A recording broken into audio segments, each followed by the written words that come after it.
Hello, hello, hello, hello, hello, everybody. Thank you for joining us. I am your host, Nahshon Dion, and I'm a teaching artist and I'm a teaching artist and a creative nonfiction writer. This is Black History Month, and in honor of Black History Month and celebration of Black History Month, I will be interviewing my friend of 20 years, Jazzmun Crayton. Her career spans decades in show business and advocacy for the transgender community. She's appeared in over 50 television series and movies, with her most recent roles portraying Bobbie Jean Baker, a prominent transgender activist and religious leader in the ABC series When We Rise, and playing Cindy Whitman, a wrongfully imprisoned woman of trans experience on Fox's Proven Innocent.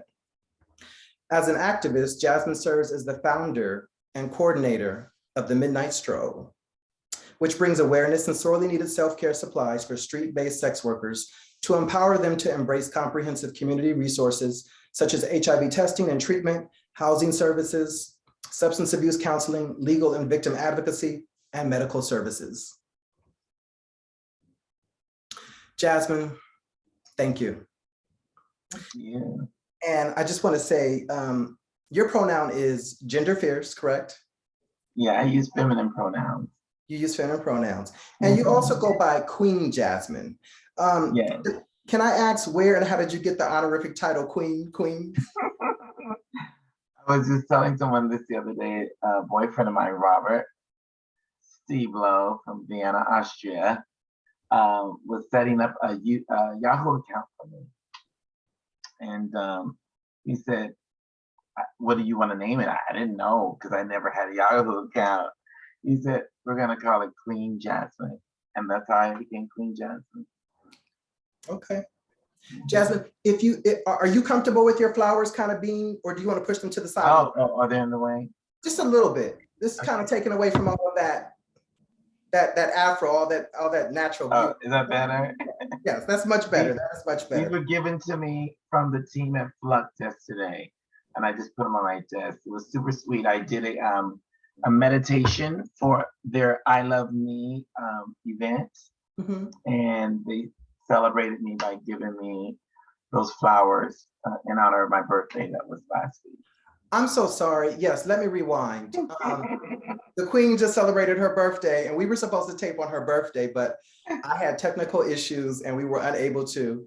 Then we were supposed to tape on Saturday, but there was an emergency and we were unable to. A major emergency. Major emergency. So here we are, the third time around. What they say, third time's a charm, something like yes. That. So here my top keeps slipping. The what? And my top keeps slipping for some reason. Are we having some type of nip? I'm having some good malfunctioning. Okay, well, it's too late for that stuff, honey, because the Super Bowl was yesterday. I want to have my own. Janet. Yes, control. So, I really love the Super Bowl. It was nice. I mean, I love the halftime. It was great. Yeah. I wish I could have been in LA. I would have loved to. I went to the Super Bowl in 1993. Well, the NFL experience, it was in my backyard. Michael Jackson performed. And oh my God. It was the last time a Super Bowl was in LA County, 1993. That's how old I am. So, yeah, happy belated birthday. Thank you. And I'm a Jackson fan for life. we know that. And what does Black history mean to you, and why is it important that we celebrate it? Oh my God, I just want to just say thank you to the ancestors and the people, our forefathers that laid the foundation for us to stand, to grow, to evolve in this process. It just means that we're here, that we're present, and that we're everything, that we mean everything to the universe. And without us here, it wouldn't move, it wouldn't feel the same. Like our presence, our being, who we are, the way we move, everything about us, our groove is necessary for this planet and all aspects of it. We make it rock. So I have a friend, I interviewed an artist, Philip Whitley Langford, and he was the first person that I interviewed for my series for Black History Month. And he had mentioned that we are that African American, well, not African Americans, but I guess I assume Black people, that Black people are the chosen ones. And I've often heard other Black people say that. And I have a friend, she's Jewish, and I asked her if she believed if Jews were the chosen people, and she said no. She said no, she doesn't believe any of that.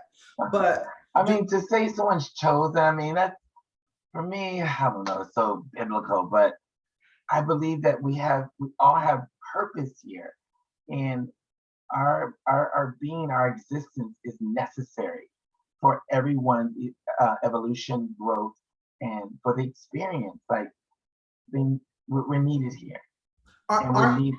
Aren't we all chosen to some degree? Because yeah, I mean, why wouldn't we? You know what I'm saying? It's that, yeah, that's how I feel, and we have the gift of we life. We all have different stories and different experiences, different stories to tell and different experiences to explore. But for me, they intersect, right? Because we're all wanting and desiring the same thing, and that's to be loved, cared for, understood, and we want to, find joy and happiness, whatever that looks like. Yes, whatever that looks like, feels like. Yes, yes. So tell us about your upbringing in Sandiego and your move to Los Angeles. Yes, I grew up in Oceanside, California. I'm the eldest of 5 children. My mother, she didn't marry my father. I'm like a love child, right? But she eventually did get married, and she had my sisters Kiara and Chloe, and their father, Father Crayton. He passed away quite young. He was in a car accident. So my mother was a widow, and we remained in Oceanside. I grew up on a military base. She eventually married to a gentleman named Rodney Finch, and then she had 2 more children. And I stayed with them until I was 18. I stayed with my family, and then when I turned 18, I came out as gay as a homosexual to my family because I didn't want them hearing it in the grapevine or on the street or in church. I wanted to be the first one to tell them. So, I was questioned about it in my youth, right? But I didn't feel like I had the language to really share comfortably and openly, and I didn't feel safe doing it. So I waited until it was appropriate for me to come out, and that's when my journey started. Was in Oceanside. I had the best life. I'm a former teenage supermodel. I actually won a modeling contest when I was 16. Sashay, sashay. A little cute little Black boy in Oceanside, and it was beautiful. I was very involved in school, and I played Charlie Brown when I was like in elementary, and I was Teddy A from Fiddler on the Roof when I was in junior high school. And then when I was in high school, I used to do these things called air bands. And I played, one year I was Prince, next year I was Michael Jackson.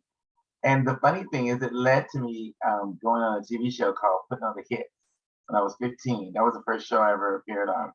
Okay. And it was a lip sync show. And I wanted to go on Tina Turner. And my mother said no. And so I did a song by Al Jarreau, and I got 3rd place. I in my heat, they have these different groups that perform, and the young lady that did Shaka Khan won over me, and then the lady that did Dolly Parton was 2nd. I was 3rd. But the person that won the overall thing was this artist from, I guess, maybe somewhere down south, but he did half Diana Ross and half Lionel Richie in This Love. And he won all the money. I was like, Mom, you could let me go on in a little drag. I could have got 2nd place. Okay.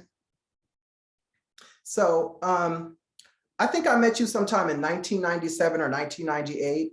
And I remember that year specifically because I remember auditioning for Punks and the independent feature film. And I remember you auditioned, well, you didn't audition, you booked the lead role.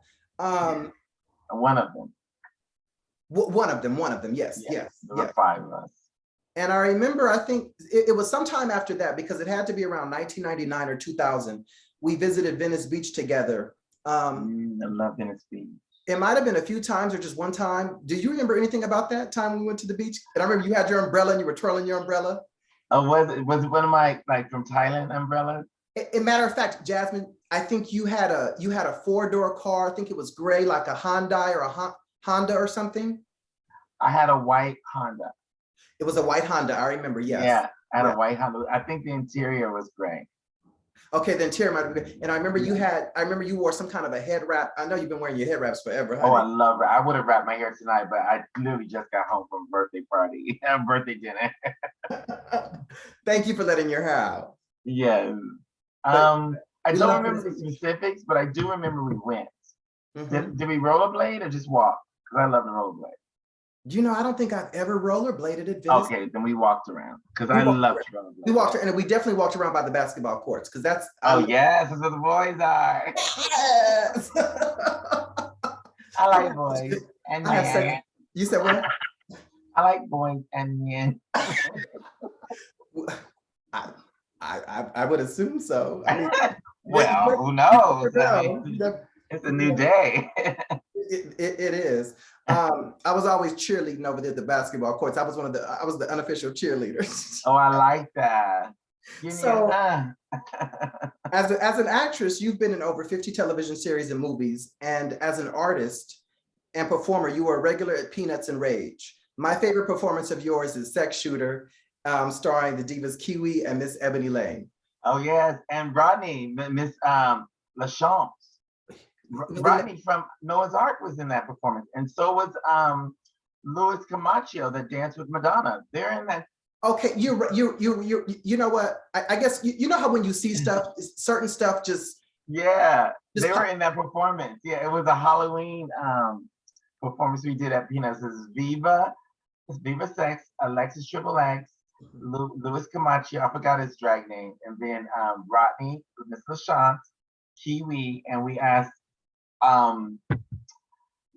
you just said her name, Miss Ebony Lane, to host that night. Yeah, it was a really awesome show. Now I wasn't there, but I've seen the video several times. And you saw the video, okay. Girl, you were it was sexy. It was very. And if I'm not mistaken, Apollonia might have been in the audience because I met her around that time because she was good friends with Alexis Colby. I'm not for sure, but maybe she was there. Okay. So throughout your career, almost every television or film opportunity for trans actors has been for the roles of transvestite, streetwalker, detainee, or trickster. In a photo series and interview with photographer Michelle Mishna, you discussed how cisgender directors and writers are often unable to tell trans stories. You stated, sometimes we want certain people to validate us a certain way, but they just don't know how. Knowing how important it is for trans people to be able to see ourselves reflected back authentically in art and media. You teamed up with director David Hayes, is it Gaddis? Yeah. Gaddis, to create and write Lovely Bouquet of Flowers. The performance art production had a predominantly transgender cast with music, dance, and powerful spoken word pieces that reflect many unheard narratives of the trans experience. The development of that production and cast members' stories were captured in the documentary In Full Bloom, which was screened at Trans Nations Film Festival. Can you tell us about the development and creation of In Full? Yeah, and the Pan-African Film Festival. That's where we first screened. First, I want to thank every writer, director, producer, anyone that ever thought I was important enough to have in their project. Thank you for having me in your project. I just want to say that, like, they don't just give out those roles, and you know that as an actress, you have to show up several times, oftentimes. What was happening for me, I was going through some personal life changes. And I felt like I was being typecast. I kept playing like this sex siren walking in mini skirts, like street, someone that didn't have a lot of dimension, right? Like I would come in and out of the scene sometime, and I'm grateful for all the jobs. I needed those jobs at that time. I really did. Like I needed to pay my rent, but I was getting nervous, like if there was going to be a shift. Like I didn't know what the shift was going to look like, and I didn't know like if they were going to create roles and stories for me, to tell that I was familiar with, like my girlfriends and people I knew in the community.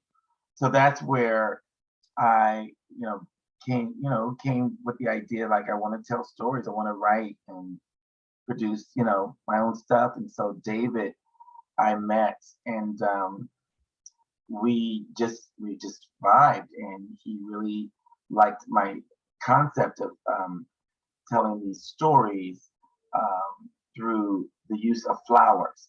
And he came up with the interviewing process. So we interviewed a group of trans folks in the community, and then we had another group of trans folks in the community tell these stories. So they were telling actual stories of other trans people.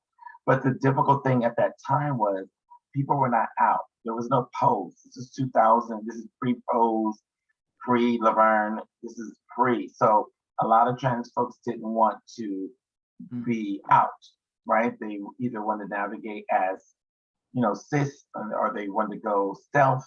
They just didn't want to, be outed or exposed in that way. So it was a little complicated to get trans folks that are trans actors, performers, to play these roles, but we eventually did, and it was an amazing event. We opened at the Renberg Theater. We first did the Williams. They have a smaller theater there, and we did a reading first. And I thought that was enough, but David said no, we're going all the way. We put the stage play up at the Renberg, and and that's where we filmed some of the documentary. It was just everything happened right there, and so it was a life affirming, life changing, life centering experience for me. And I think it helped me shift my narrative, and it opened me up to different kind of parts after that. Like I got to play a variety of parts. So it was never about what anybody else is doing. It was all about myself development, myself, my own self exploration of my own self. So okay. I was searching for my own voice. Okay, so in 2017, you went even further and you teamed up with fellow trans actors, including Alexandra Billings, Tracy Lizette, Jen Richards, Rain Valdez, to send a film letter to Hollywood about miscasting, tired cliches and tropes and strategies for change. The letter was written by Jen Richards, produced by GLAAD and Screen Crush, asking for more and improved roles for trans people. Has there been any progress regarding trans representation? Almost definitely. Are you happy with the results?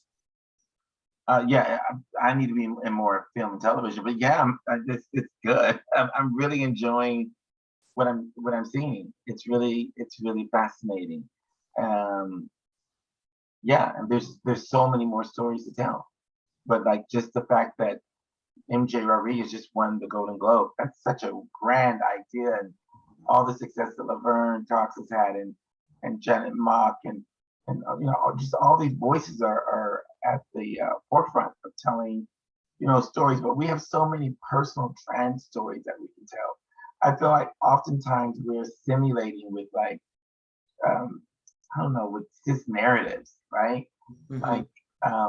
I just feel that it'd be great if we get to tell, we get to act with each other more and tell more of our stories. I mean, the closest thing to it, I cried every freaking episode was Pose, but it was telling a history, a part of history, right? It was a historical narrative, right? But I'm now ready for us to tell and live in, the moments that we're navigating in at this time. Would you say the documentary Disclosure is a result of some of the activism that where you and the other actresses, trans actresses, stepped up forward and spoke out? Yeah, it just blared the light on us a little bit more, right? And it made people were interested in knowing, right? Right. Like they were saying a few years back, like Laverne was a tipping point. Like people were interested. I always say people get interested when they're personally affected by it. Either someone in their family, their friends, or someone in their community is in the midst of some form of transitioning or coming out as trans or non-binary. So it's all about timing, right? And the time is right. The time is now, and I'm all for it. Okay. So besides you being a fabulous entertainer, you're also an activist and serve as the founder and coordinator of the Midnight Stroll, which we mentioned earlier. And you're also a member of the Los Angeles City Transgender Advisory Council. Yes. This is you, I'm quoting you. Understanding the need to protect trans people in order to survive and thrive. Oh, I'm sorry, I'm not quoting you. Understanding the need to protect trans people in order to survive and thrive, Jasmine works tirelessly to keep trans women out of jails and prevent arrests. This has led Jasmine to serve as an original member of the Los Angeles Transgender Advisory Council, which provides recommendations and on policies. You know, I'll let you tell us. No, what it is that's just, I just want to say, like, I started off as a peer health educator. I was in school, a girlfriend of mine, Octavia Hamlet, God rest her soul, had a program at APIT. I didn't know anything about these programs. I went and did the program with her, and that was the jump off point. That's where I started like learning about, oh wow, you know, there's so many aspects of the community. I never explored this aspect of community, and I would do the groups. I was just a client. I was able to use me going to these groups for my schooling. At the time I was going to LACC, doing a human service program they had there. I finished it, but I was able to use these classes. I was able to use, you know, these groups for some of my classes. Mm-hmm. And I was eventually offered a job, and they gave me a job, and I became a health educator, and I just grew in the how do you say, in the organization. And it was suggested to me to get involved in outside programming and groups that supported the work that I was doing. So initially, I was like, it was on the back burner. I didn't want to do any political policy-driven work or anything like that. Mm-hmm. But it was highly suggested by my boss at the time, Peter Cruz, that it would benefit me in the long run. So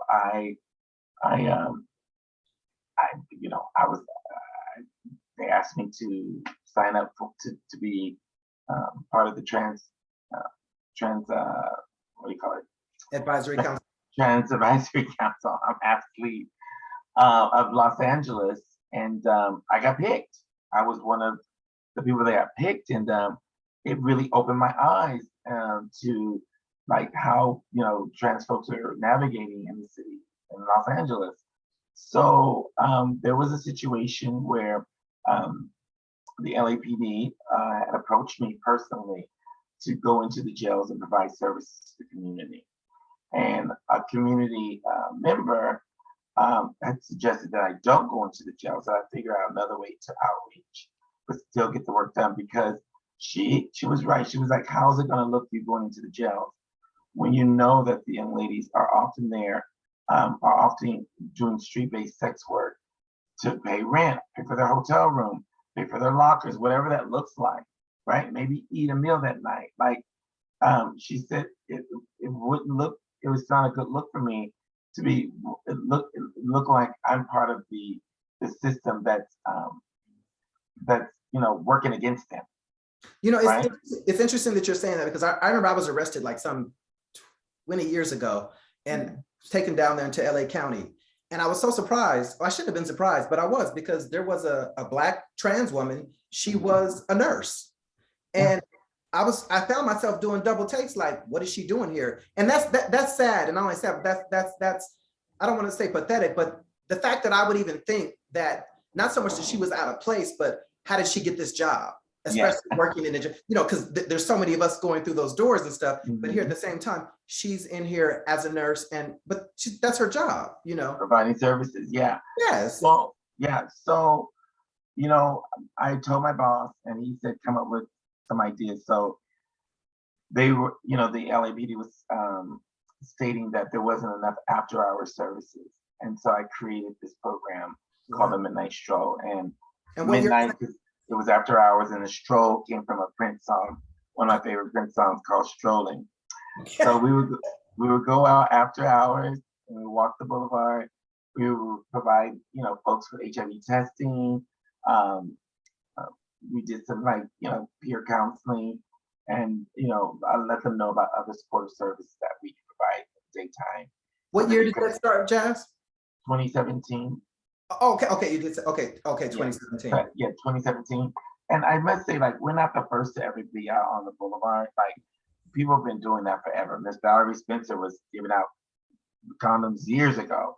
But what it was that this time around, I really asked for community support, right? And so by getting that community support, eyes were landing on the project that could really support it. And what was happening is that a lot of my personal clients were experiencing some form of homelessness.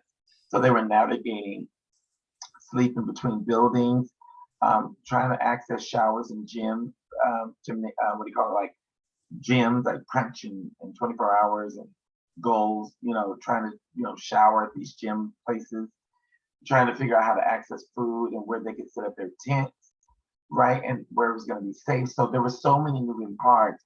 So my whole narrative became, how can we get emergency housing? And so I went down on Skid Row and was able to do a little negotiation with the folks over at the Wine Guards, where we could pay for clients to stay there, like at weeks on end.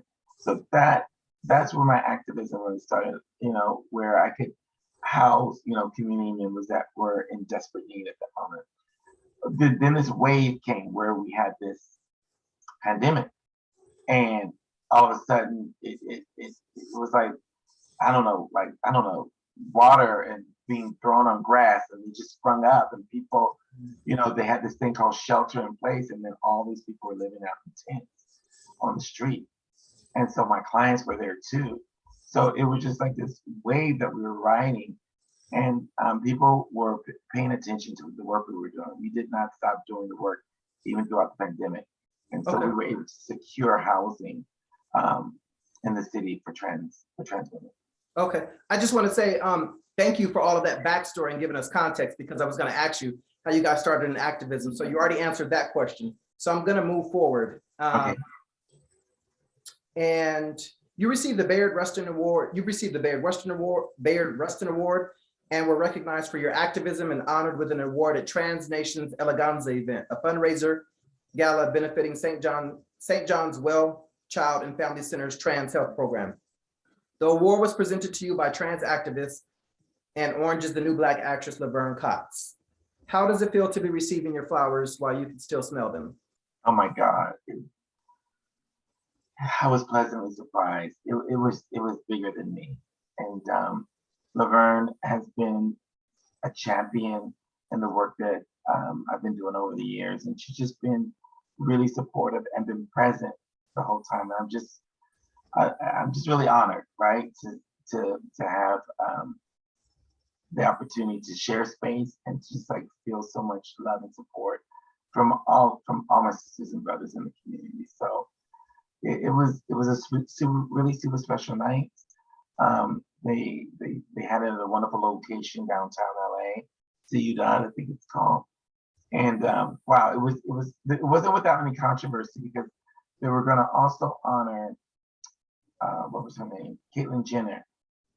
But there was controversy, like people, didn't think that she should be receiving an award. And so it didn't happen for her. It just wound up happening, if I remember right, me and a couple other people. So I stayed out of that. I felt like I didn't have enough information to like have a real strong opinion about like what, who should be honored, who shouldn't. But I wanted to do my part and show up because I said I would. And it wound up being a tremendous, beautiful evening. So I'm very gracious. And then the Mr. Bayard Rustin Award was given to me by the LGBT Center. Is that which award you The Bayard Rustin, yes. Yes. That was given to me by the LGBT Center. For I want to say their Black History program they have there. And that was another super honor to be recognized in such a way, and to be recognized for the work that I've been doing. It was just really, it was really a gift. I was really humbled by by all these experiences. Okay, so we're gonna move on now, and want to cut if you can cut the answer just a little shorter, that'd be perfect. Oh, sure. I run on. We have about maybe 20 minutes, 30 minutes left. Okay. So I'm going to go back because I should have asked, this question should come now. This question should come now. So several years ago, you started speaking out more publicly about the insecurities that transgender people have and the violence the community faces, discussing your own experience with being punched by a complete stranger. In a BuzzFeed video, you stated, "When I walk down the street, I still look over my shoulder, but it did not prevent me from still walking down the street." Do you still feel that way? Oh yes, like after you've been attacked, you know, me personally, it's like I'm on guard. Like I was literally physically attacked from behind, and it startled me. It shifted the way I move about. My trust, you know, I had trust issues being, you know, with people being too much in my space. Like even today, like I don't allow people to get too close, like because I don't know what people's motives are, and yeah. But it was life changing. Like I never experienced anything like that, and the fact that they came up from behind was a little, you know. Did the person say anything? It was a little jarring, and I didn't know who they were. Like I was literally at CVS shopping, and I was finished shopping. I was going over to Subway to get something to eat before because I was going to work that night at this club called Club Cobra. And as I was walking through the parking lot to leave, he just laid me out. I don't know if I didn't say hi to him. I don't know if it was someone that was flirting. I don't know, but he laid me out. He had a little hoodie on. I could barely see his face. I was out walking one night in the Bronx several years ago, minding my business, and I wasn't made up like, I didn't look like this. I just looked kind of gorgeous. Thank you, Queen.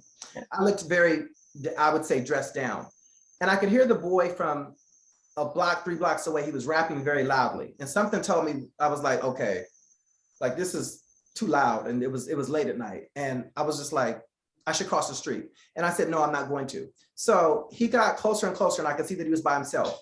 And as he was walking by me, he started looking at me, paid me attention, and he said, you know, what are you doing? And I didn't really want to respond to him or whatever. And I just said, I'm waiting for somebody.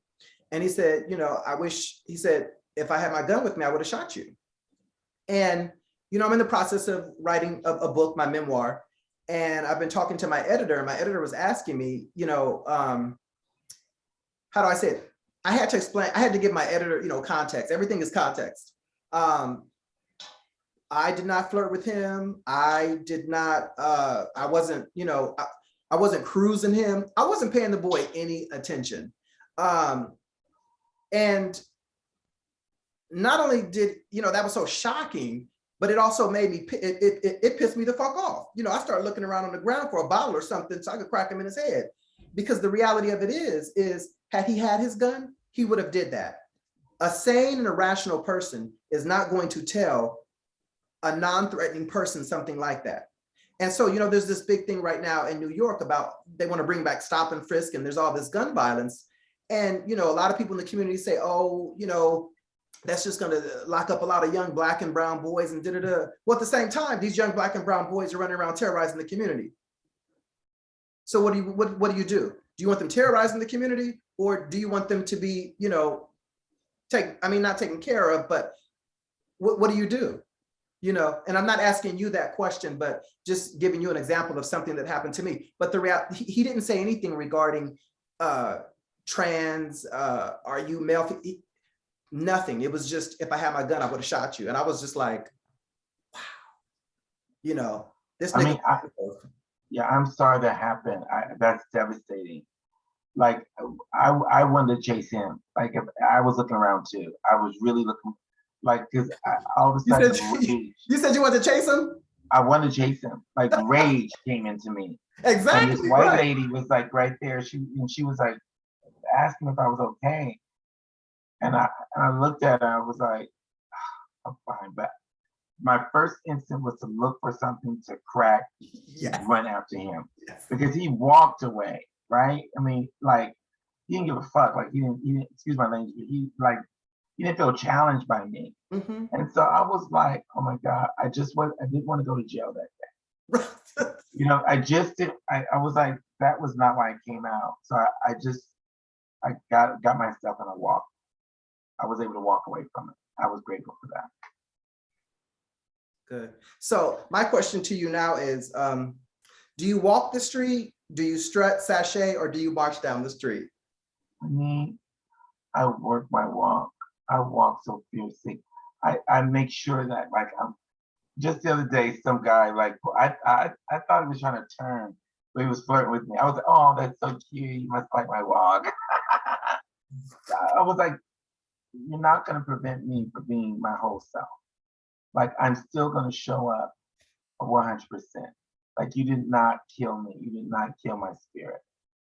And you do not give permission. I don't have to perform femininity for anybody. No. And you do not give permission to harm me in any way for your own, you know, illiterate or whatever you want to call it, satisfaction. Like, you know, no, I'm dispelling all that negative energy. I'm not moving that way. Am I cautious? Yes. Am I, you know, paying more attention to what's going on around me? Yes. But I'm not moving in fear. Mm-hmm. And we thank you. We thank you for not moving in fear. And the community, we thank you for being you, and we love you, and you are a jewel. So I want to move on to some general questions. Last year on Trans Day of Visibility, we hosted Honoring Our Transcestors. It was funded by the West Hollywood Arts and the Foundation for Contemporary Arts. We honored our beautiful and beloved sisters, Kiwi and Jody Ray, 2 deceased artists. And you participated. During the program, you stated, "No one sees us until we die, and then they barely remember our names." How can we change that? How can we bring more awareness and no longer lead with our trauma? You want me to repeat the questions, and you could answer just one? No, and my thing is learning how to be gentle with ourselves so that we can show up as our whole self. Like, it's like just constantly working on your own personal healing so you can move out in the world. Because at the end of the day, we have nothing to prove. We have nothing to prove anyone. We don't have to make anyone believe anything about us. Like, who we are, where we are, and what we are is enough, right? We're wonderful, beautiful, magical, you know, beings. Like, we don't have to do anything extra to prove that we're, you know, amazing. We get to just be our whole self, right? No matter how we show up, that we're not. So how have you been coping during the pandemic, and what's your definition of emotional support? You know, it's fascinating. I've been doing okay. I had no problem. You know, it wasn't a problem. It was just like, oh God, am I gonna be able to be tech savvy all of a sudden now, like work all this Zoom? But I got support. I got guidance. I've been guided and supported on this process. So it's been a pretty smooth transition. You know, I'm still learning, you know, just how to like navigate like relationships and spend time with people, because, you know, people are have different approaches to how they want to interface now that we're in this pandemic era, right? Like, some people don't want to be in your presence where others do, right? And then, you know, it's been interesting trying to navigate intimacy because you don't know what this other person's been doing or with whom other times. And you're like, you know what I'm saying? Because we're not in a relationship, right? So you're free to come and go as you please. Like, you know, even if you were married, you still don't have control over your partner. So it's just like, you know, trying to keep myself healthy and sane and safe. So I do a lot of hiking, a lot of walking, a lot of outdoor activities, walking on the lakes, Silver Lake, Hollywood Lake, going to Venice Beach. You know, I love it there. You went sailing recently? I went sailing. I got invited to go sailing New Year's Day. And I'd never done anything like that in my life. I got a little seasick, but it was, wow, what a grand gesture. I had a great time. It was really nice. The Queen set sail. Yes. Yes, honey, yes. So I want you to answer these questions briefly. You recently celebrated being sober, and you've shared that with others. Tell us 14 years. 14 years? Mm-hmm. Congratulations. Thank Tell us, you. Tell us about the Pride Sober Tea Dance Party. Oh, it's just a wonderful party that they have. Well, they used to have every year over in West Hollywood Park. I don't know if they had it this year. If they did, I wasn't able to attend. But it's just a wonderful event where sober people get to come and have a really good time and leave sober and go home to bed. It's great. I highly recommend it for anyone that is interested in doing it. I mean, and everyone's welcome, but it's just a sober event. That's all. Okay. Tell us about your song, Chaos in the Midst of Confusion. So I was totally inspired by January 6th events was it last year, and a song came to me and I wrote it. It hasn't been fully produced yet, but I did do a little bit of, I believe, on Instagram. But yeah, I was just moved by like the energy and the temperament of people like going to the White House and destroying that property. It was just, I just couldn't believe that. Like, people want to say they believe in America, but like they were acting like that. It's just, I was flabbergasted. That's all. So that inspired me to write that song. Taking Up Space campaign. Can you tell us about that and the importance of acknowledgement? Yes, it's important that we take up space. It's important that we show up in all arenas, like wherever. Like, we need to be wherever it's happening, and even where it's not. Like, we just need to be present. Like, oftentimes people, would like to think that we don't belong somewhere, but we belong everywhere. I know I was just in LA towards the last week of November, and I was on the bus, public transportation, and I saw a lady get on, and I was like, oh, I think I know her. And it was you. It was you. Out of all days. That was a rare occasion, because normally but there are times where I'm like, I need to, it's for my own personal grounding. So I like to walk and travel and use public transportation just to be in sync with the universe and not distracted by my car and driving. And yeah, I just wanted someone else to take the wheel. Yeah, and so it was more than, I realized it was just more than me doing that. It was so that I could actually see you and have that moment with you and a few other people that I ran into along the way. Those are gifts. Those are miracles, right? Everything's a miracle, but those are like, those are refreshing. Those are refreshing moments when you see. It's just, yeah, people that you've known for decades in Hollywood, because so many people are gone, people are missing, and just all kinds of things. So it's always refreshing to see someone that you've known for, it fills you up. Affirming and assuring, yes. Yes. So I have a question for you. What's your definition of culture? I've read in some interviews or somewhere you mentioned cultural humility. What's your definition of cultural humility? Oh my God, just being accepting people where they're at, allowing people to be who they are and where they're at, and not throwing each other away. We don't throw away each other. We don't throw away our wounded. We don't throw the babies out with the bathwater. And this leads into this question that I'm going to ask you. Our sister Ashley Love, she's allegedly missing, and hasn't been seen or heard of in 2 years. And I had mentioned to you that I spoke with her sister, and she said they hadn't filed a police report yet. And I was, just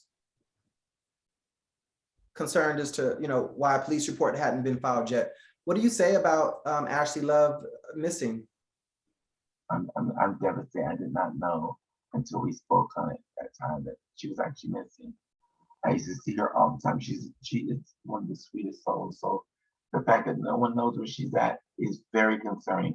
I know oftentimes some girls don't want to be known or want to be,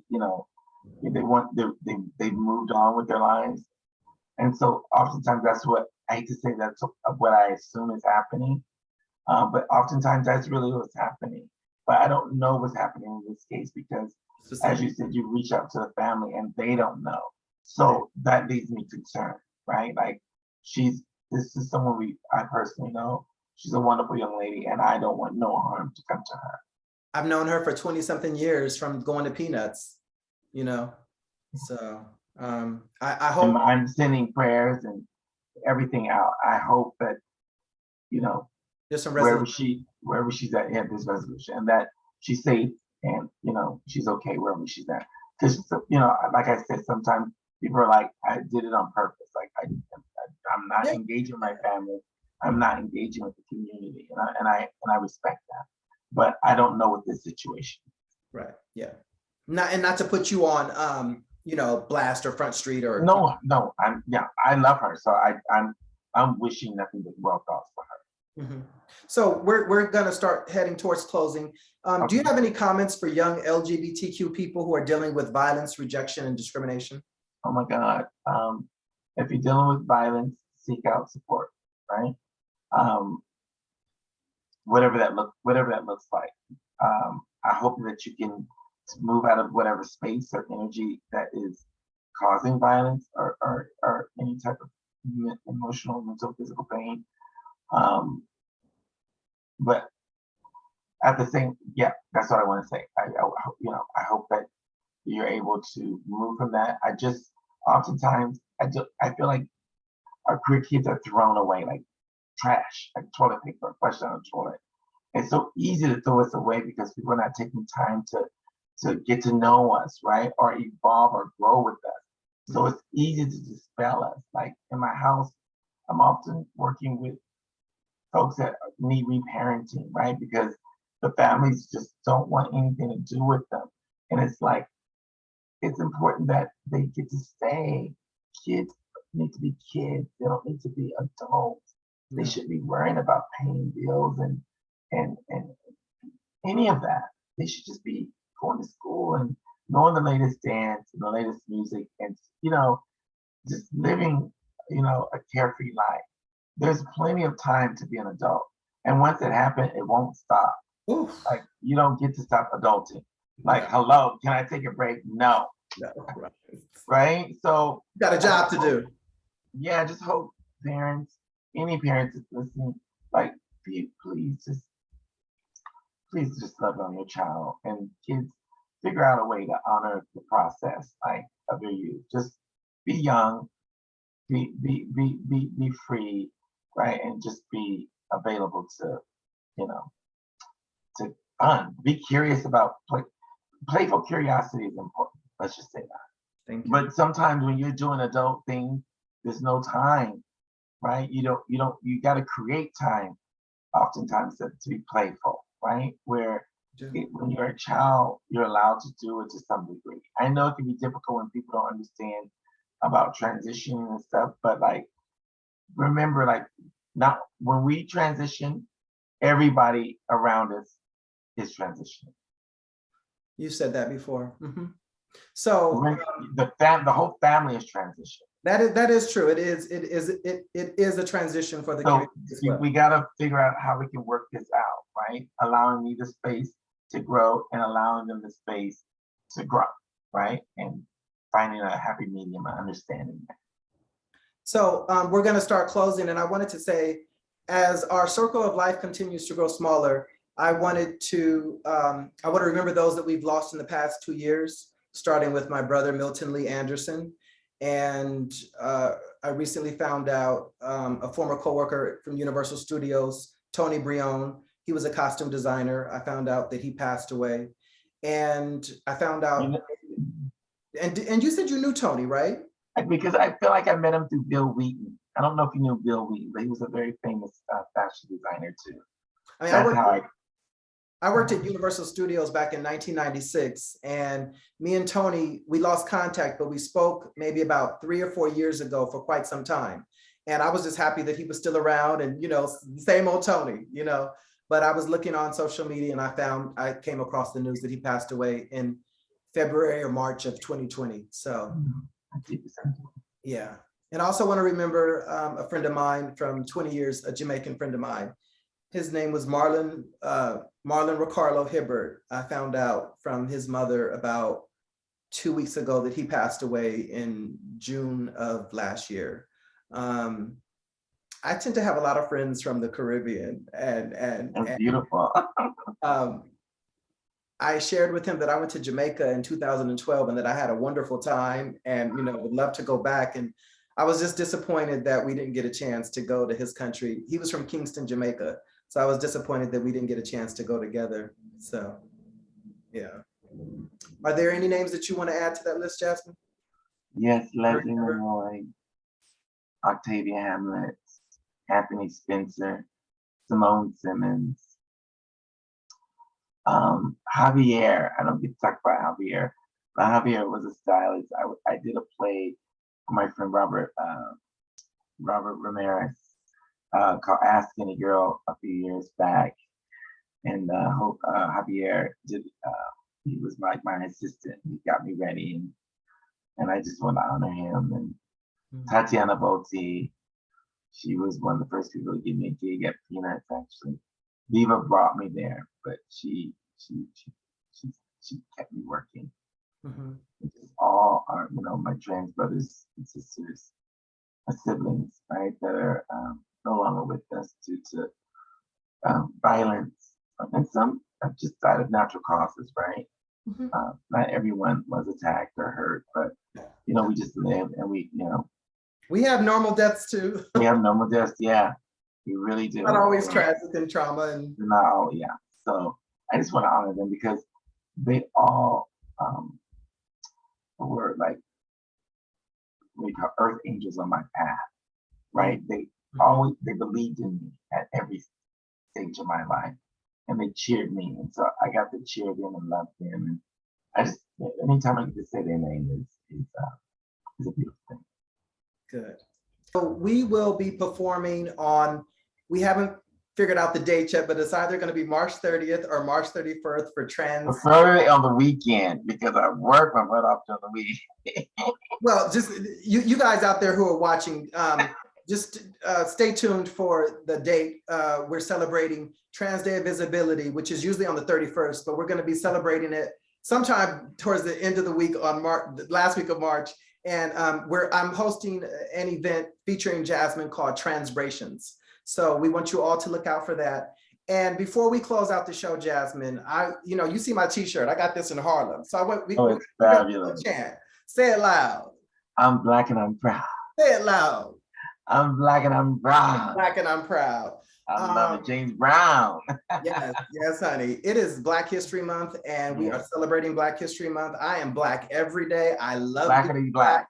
I will die Black, and there is nothing that you can change. There's nothing that I would change in the world about how I was born into this world, the skin that I am in. I absolutely love my bronze, beautiful skin. And all the other people who have bronze, beautiful skin. Yeah, so, we love you.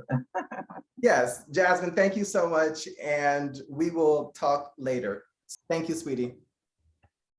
Bye-bye.